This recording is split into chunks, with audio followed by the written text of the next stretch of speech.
Well, I don't think there's any mood. I think if you try to prepare yourself, you fall flat on your face. Face? Yeah. Actually, it's very good, you know, because it's something so difficult to do. And I found that if you forget more what you're doing, you know, and try not to be so self-conscious about things that are so normal, people don't notice you as much as if you're, you know, trying to be so shy about everything.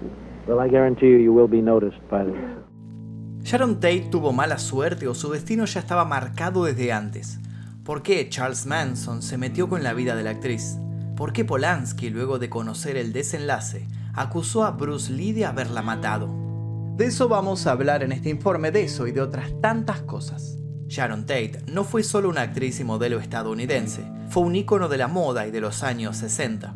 Si bien su carrera actoral no siempre fue espectacular, siempre se mantuvo firme frente a sus compañeros de reparto y las situaciones que le tocó atravesar. Estas experiencias la llevaron a compartir pantalla con grandes actores de la época. Enfocada en sus actuaciones cómicas y dramáticas, ganó varios premios, entre ellos un Globo de Oro. Pero para ella, la mejor recompensa fue poder disfrutar de una vida libre, incluso junto a su esposo, el director Roman Polanski, quien era además un ser dominante.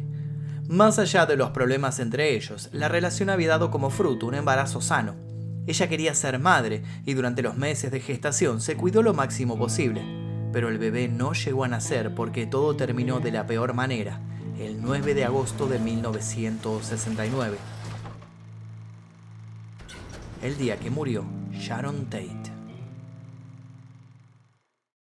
Me gustaría que me contaran si la conocían a Sharon Tate, si vieron alguna de las películas de ella, que fueron muy pocas realmente, pero capaz alguna la vieron. Vieron aunque sea Once Upon a Time in Hollywood, la última película de Tarantino, donde tiene mucho que ver con lo que vamos a narrar hoy. Bueno, si no la vieron, véanla porque se las recomiendo. Y como les dije, pueden verla después de ver esto, así entienden un poco mejor qué es lo que quiso contar Tarantino. Los invito a dejar su like, suscribirse, activar notificaciones y dejar sugerencias para posibles futuros videos. Y ahora sí, comencemos.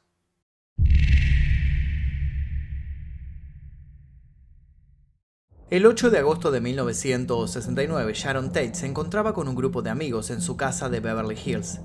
Justo para esa fecha, solo le quedaban 2 semanas de embarazo. Su marido, el director de cine Roman Polanski, se encontraba en Londres ultimando detalles para su nueva película. Esa noche Sharon fue a cenar con sus compañeros al restaurante El Coyote y al finalizar todos volvieron a su casa. Tras pasar una velada tranquila, algunos se quedaron dormidos en la sala, mientras que la actriz y un amigo charlaban tranquilos en otra habitación. Sin ser advertidas, 4 personas irrumpieron en la casa. Mientras una de ellas hacía guardia en la entrada, el resto actuó rápido y reunió a Sharon y a los demás en la sala. Nadie entendía lo que estaba ocurriendo. Todos pensaron que se trataba de un simple robo. Sin embargo, aquello se transformaría en algo totalmente descabellado, en un baño de sangre que al día siguiente estaría en todos los periódicos del país. En medio de los forcejeos, uno de los delincuentes los apuntó con su arma y dijo: «Soy el diablo y vengo a hacer mi trabajo». Luego hizo lo que le habían mandado hacer, pero no nos adelantemos para saber qué fue lo que hizo. Es necesario que comencemos por el principio.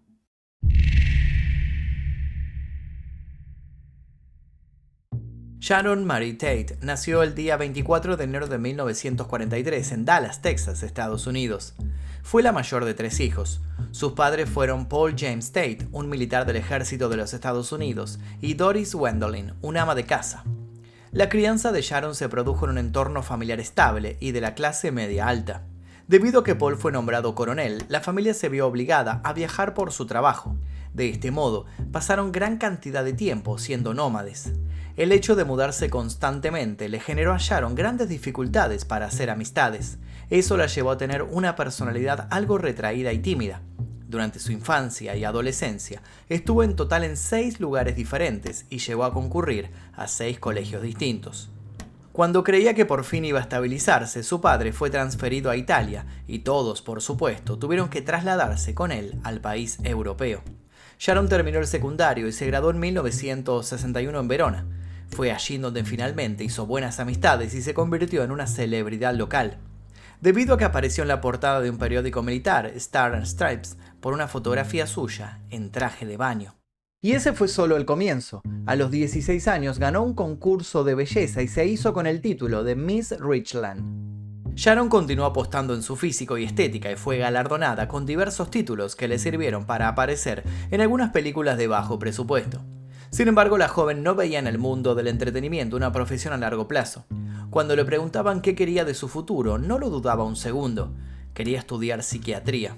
Pero todo cambió cuando un día Sharon y sus amigos se enteraron de la filmación de una película de Hollywood que se estaba rodando cerca, Hemingway's Adventures of a Young Man.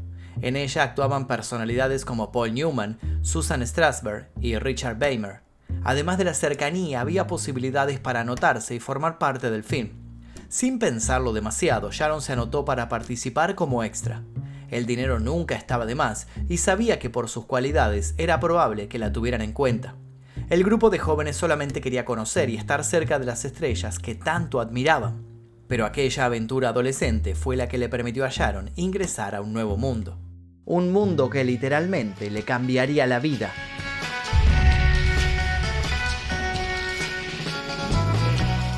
Durante ese rodaje, el actor Richard Beymer descubrió a Sharon entre la multitud de extras. Tal como ella había previsto, su belleza la distinguía. El actor se presentó y la conquistó. Luego llegó el noviazgo, pero el amor no duró demasiado. Eso sí, de aquella aventura le quedó el impulso que el hombre le brindaría para que se animara a comenzar una carrera en cine. El siguiente paso llegó en 1961, cuando fue contratada por el cantante Pat Boone y apareció en un especial de televisión que el artista realizó en Venecia. Al año siguiente, en 1962, Sharon había conseguido un pequeño papel en la película Barrabás, que se estaba filmando en las cercanías de Verona. Fue ahí donde la estrella Jack Palance la conoció y quedó impresionado por su aspecto y actitud. En ese momento le llegó otra gran oportunidad. El actor la invitó a Roma y le hizo una prueba de cámara para evaluar sus dotes actorales, pero lamentablemente no salió bien. Sharon carecía de experiencia y la timidez que arrastraba desde su infancia se trasladaba a la pantalla. La desilusión fue grande y tiempo después decidió viajar a los Estados Unidos para continuar con sus estudios, decidida a dejar atrás ese sueño fugaz de brillar en las pantallas. Sin embargo, la psiquiatría ya no la apasionaba tanto como antes, y dejar atrás la actuación no le resultó tan fácil como había pensado que sería.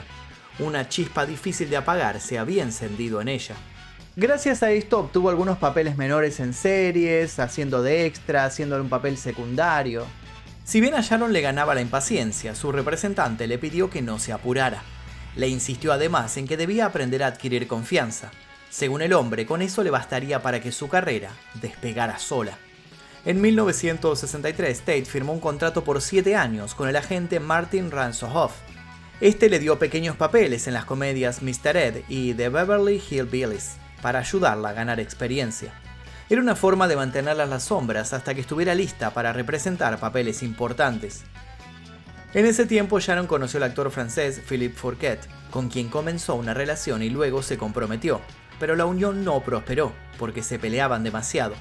Incluso llegaron a la agresión física al punto en que la actriz tuvo que ser hospitalizada. En 1964 la cosa cambió cuando conoció a Jay Sebring, un antiguo marinero que se había convertido en un conocido estilista de Hollywood. Sharon tuvo una muy buena relación con Jay, pero no aceptó su propuesta de matrimonio ya que estaba centrada en su carrera. Finalmente decidieron seguir siendo amigos. De hecho, él fue una de las personas que la acompañó hasta los últimos momentos. Enfocarse en su oficio dio frutos. Sharon tuvo su primer papel de relevancia en el cine en 1966 con El Ojo del Diablo, película encabezada por David Niven y Deborah Kerr. Si bien la misma no fue un éxito comercial en Estados Unidos, sí fue muy popular en Europa, convirtiéndose en un film de culto. Finalizado el rodaje, Sharon permaneció en Londres, donde se sumergió en la noche, el modelaje y las discotecas. La timidez fue desapareciendo poco a poco, y esto la llevaría hasta un gran amor, su último amor.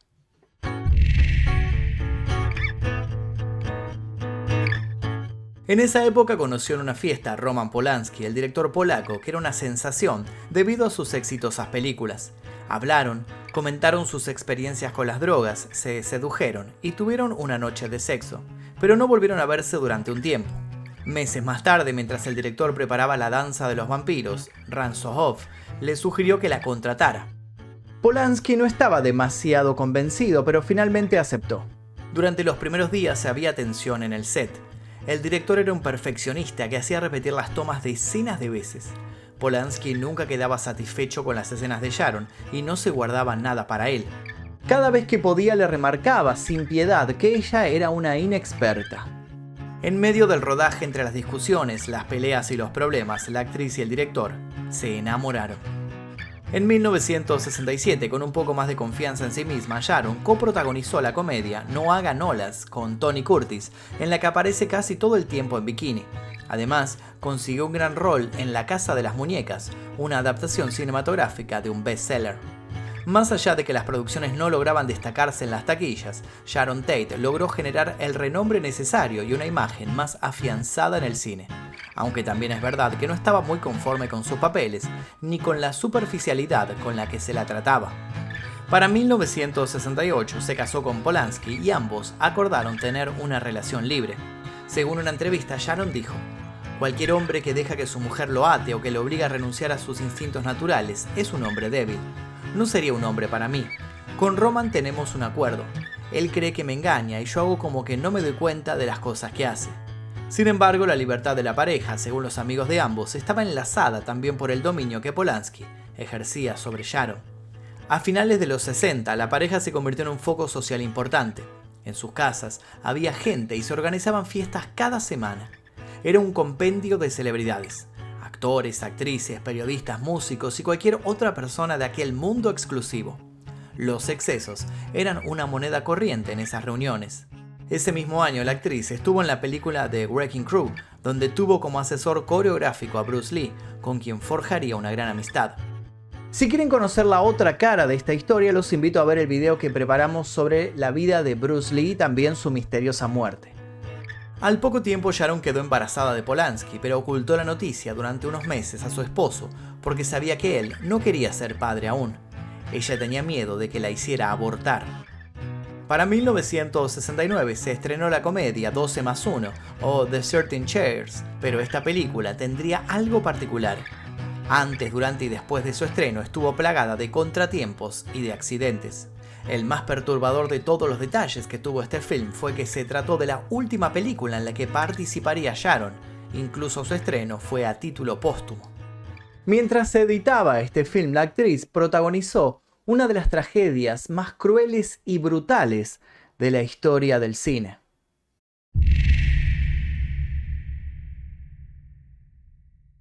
Durante los años 60 irrumpió con fuerza la figura de una persona que no solo iba a revolucionar a los Estados Unidos, sino también al mundo. Esa persona era Charles Manson, un criminal con varios arrestos por robos a sus espaldas y que a finales de esa década pasó a ser una suerte de gurú de los nuevos tiempos. Tenía interés en el ocultismo, el esoterismo y la filosofía oriental. Pero por sobre todas las cosas, tenía una mente brillante muy difícil de descifrar. Manson y su grupo de seguidores se consolidaron como la familia, que fue creciendo exponencialmente a la par de su delirio. Obsesionado con el White Album de los Beatles, el hombre sostenía la idea de que los afroamericanos iban a protagonizar una revuelta social que acabaría con la raza humana. Esa fue una de las partes cruciales que utilizó para lavar el cerebro de sus seguidores y seguidoras. Aquel grupo que se formó bajo los estándares de amor y el autoconocimiento pronto se tornó en todo lo contrario. La familia Manson comenzó a cometer algunos crímenes, tales como el del músico Gary Hinman, con cuya sangre dibujaron el símbolo de las panteras negras para incriminarlos. Además, Manson y algunos miembros de su clan grabaron un disco. Él quería que se difundiera a través de su música las advertencias para el apocalipsis. Con esta idea en la cabeza, intentó localizar a un productor musical, Terrence Melcher, pero este rechazó producirlos. Enfurecido, Manson se dirigió personalmente al 10050 de Cielo Drive en Beverly Hills a buscar al empresario, pero el sujeto por suerte se había mudado. Antes de marcharse frustrado, Charles notó que ahora la casa estaba alquilada por Sharon Tate y Roman Polanski. Una idea se encendió en él, una idea macabra. Pero en aquella ocasión decidió marcharse sin más. Según se supo tiempo más tarde, la actriz le había dicho a su esposo que había visto a Manson en la propiedad y que le había parecido una persona espeluznante. Y a juzgar por lo que pasaría en breve, no se equivocaba.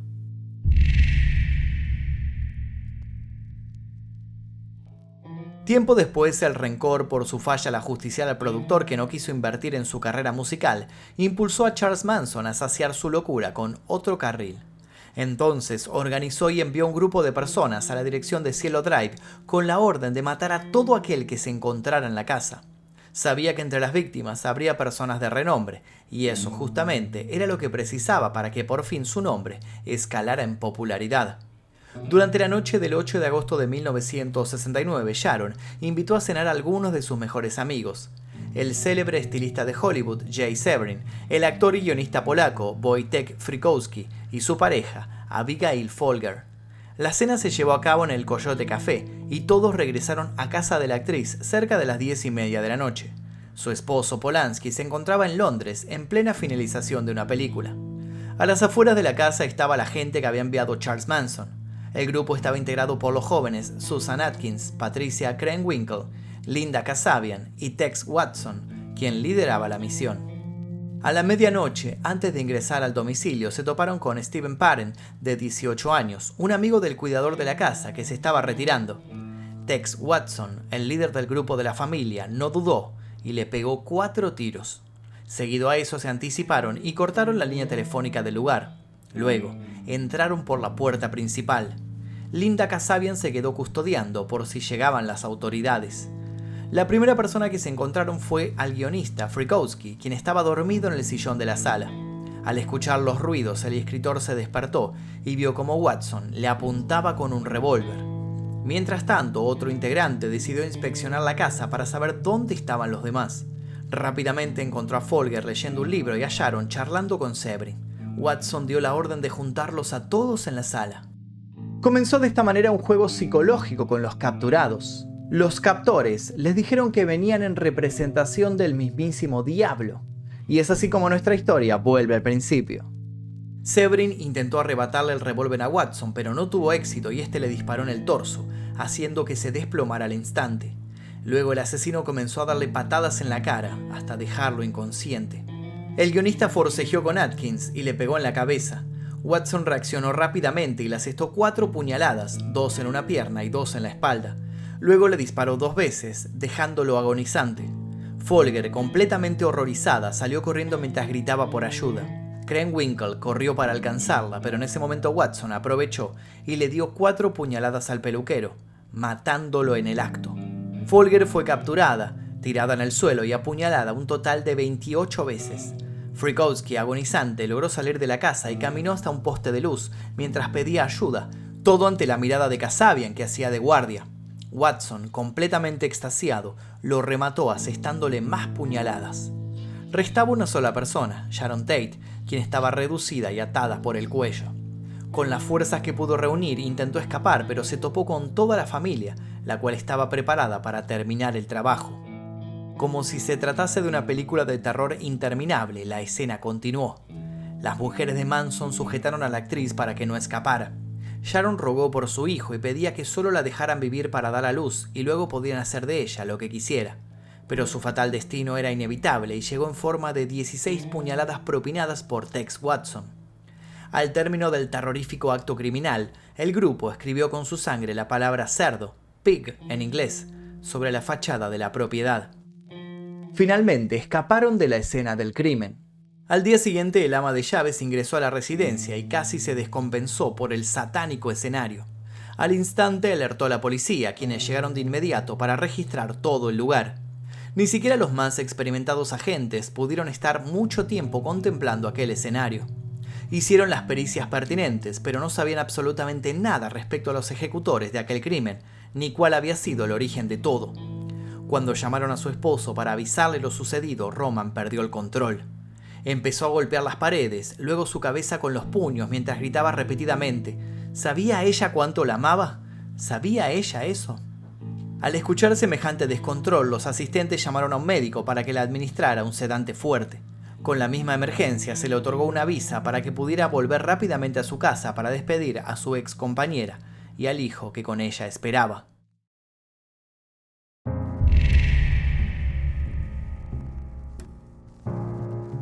Sharon Tate fue enterrada en el cementerio Holy Cross de Culver City, California, el miércoles 13 de agosto de 1969, 4 días después de ser asesinada. El coronel Paul Tate pasó la noche anterior al funeral junto al ataúd de su hija y solicitó que abrieran el ataúd para poder echar un último vistazo a Sharon.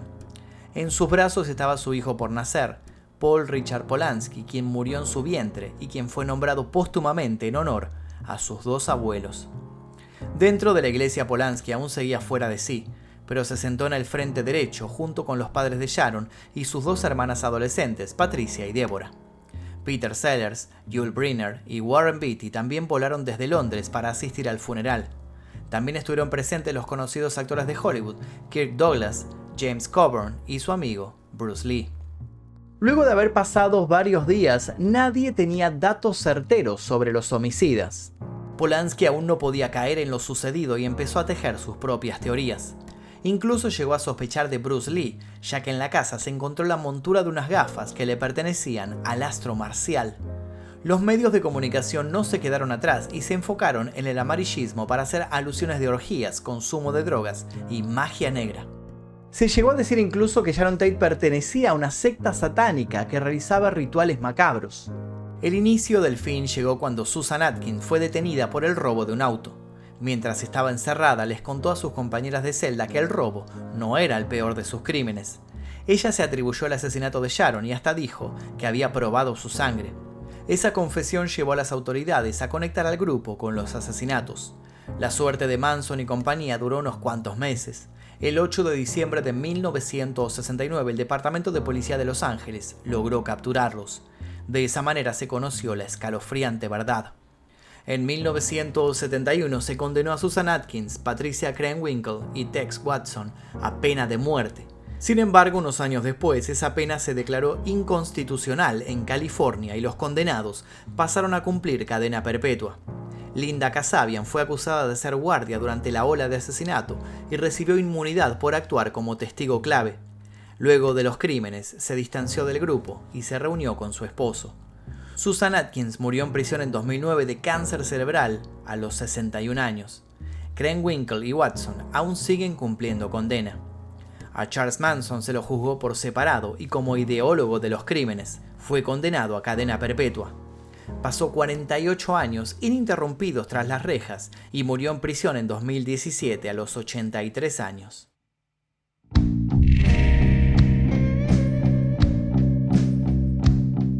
De esta manera se cerraba una parte de la historia de la actriz. Sus amigos la adoraban, era una mujer dulce y naturalmente hermosa. Podía hablar 4 idiomas y modelar sin ningún tipo de reparo ni soberbia. Su madre, Doris Tate, se convirtió en vocal defensora de los derechos de las personas, hablando sobre el asesinato de su hija y reuniéndose con otras víctimas de crímenes. Asumió un papel de consejera, usando su notoriedad pública para animar el debate y criticar el sistema penal.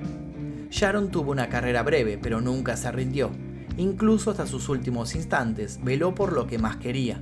Lamentablemente, su figura siempre va a quedar ligada a ese hecho terrible que la condenaría a ocupar una de las páginas más oscuras de la historia de Hollywood. Y hasta aquí el video del día de hoy, espero que les haya interesado la historia de Sharon Tate. Si les interesó, los invito a dejar su like, suscribirse, activar notificaciones y dejar sugerencias para posibles futuros videos en este canal. Los invito también a ver un par de videos aquí que les dejo aquí para que sigan haciendo maratón. Y sin nada más que decir, me despido. Mi nombre es Magnum Mephisto y nos veremos seguramente en el próximo video. Adiós.